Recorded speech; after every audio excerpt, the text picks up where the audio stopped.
I'm Shannon Tarrant with the Wedding Venue Map here in Central Florida. With such a long history in working in catering and venues, I saw a magical hole in the market as national directories started to shift. There was nothing local for couples in the Orlando area that was searching to try to find the perfect wedding venue because all of the national platforms were all pay to play. It really kind of skewed weddings a little more expensive and didn't allow couples that were on a budget to be able to find maybe the budget-friendly venues because those venues didn't have the money to invest in massive advertising, right?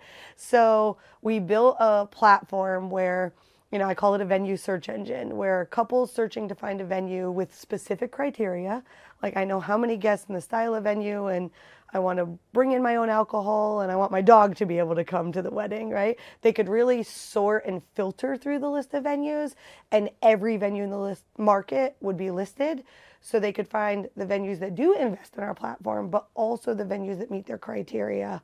So it became this like massive all-encompassing local resource.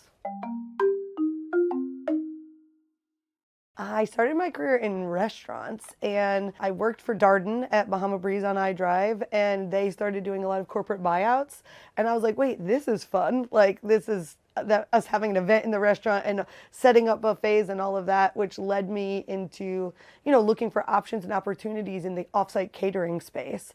And so I tripped and fell into weddings by accident because at the company I took a job at, no one wanted to deal with the weddings. And I was in my mid-20s, so I was in that like young, thriving, in technically like bride age, regular. And so I had the like view and the vision and the passion to want to learn about it, whereas everyone else on the team was super well established and they lived in that easier, maybe corporate convention, social events with more experienced people. Weddings can be a little more challenging because it's a lot more hand-holding. I went to school and have a great degree in biology that I don't use at all. I did minor in hospitality. Our local university, UCF, has an amazing program for it, and I took the classes because they were fun.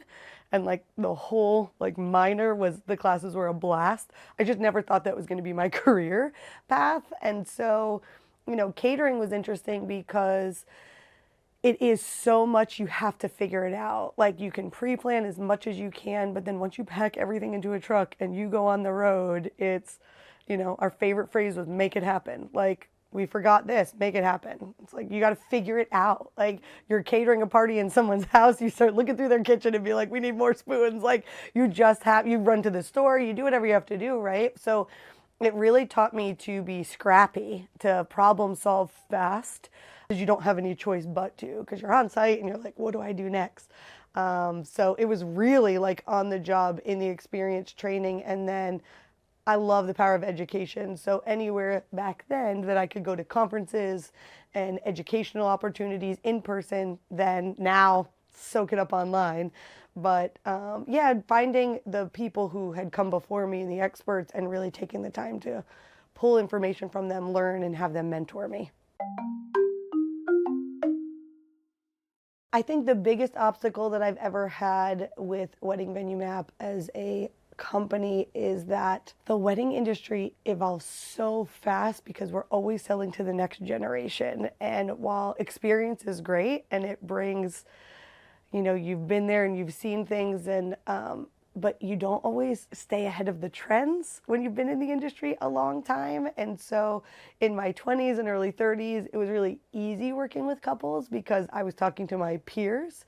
And now in my early 40s, I'm now mother of the bride age. And so I think really in the last few years, employing and hiring the team members who have that vision and are in that space and confident enough to tell me, I don't think we should do that, or we need to shift this, or we need to be over here. But being able to get out of the mindset, because I don't feel like I'm an oldie in the industry, except I feel like all this knowledge and experience is great, but in weddings specifically, you're always selling to the next generation, and they use platforms differently, they social media differently, they AI differently, and so you're constantly chasing to stay ahead. So that's probably the hardest part of my job. the team sets the standard. So all of the people have to come together and work together as a team. We don't always get to choose who else the client hires. And we have to work and do our best as a team to come together, communicate beforehand, on site, be flexible, help each other to make the entire event a success. The level of customer experience you create is so important within any event. Thinking about not just the person who's putting it on and what their goals are, but focusing some of your time and energy on what are the guests or the attendees, what are they going to experience, and what are things and ideas that you can bring to the table as a business to really like elevate that. Like, you see things in your avenue, you're the expert in your own space. So looking at it through your lens and saying, hey, we might have some opportunities to be able to elevate the guest experience, which is what any event is looking to do. They just might not know how to do it. So your focus being on that is huge. I think the third is remembering all of the after event.